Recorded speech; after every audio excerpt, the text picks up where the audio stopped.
জানো বন্ধুরা, আজকে আমি তোমাদের শোনাবো ইঁদুর আর সিংহের একটা সুন্দর গল্প।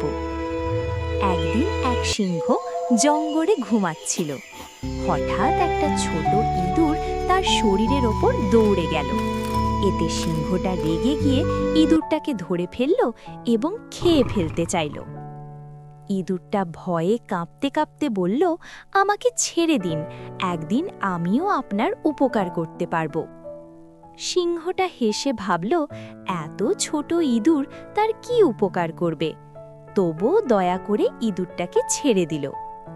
কিছুদিন পর সিংহটা শিকারীদের জালে আটকে গেল। তখন সেই ছোট ইঁদুরটি এসে জাল কেটে সিংহটাকে মুক্ত করল। নৈতিক শিক্ষা: ছোট বলে কাউকে অবহেলা করা উচিত নয়। সবাই কোনো না কোনো সময় উপকার করতে পারে। বন্ধুরা, এরকম মজার মজার আর শিক্ষণীয় ভিডিও যদি আরো দেখতে চাও তবে অবশ্যই আমাদের কালটু মামার চ্যানেলটা সাবস্ক্রাইব করো।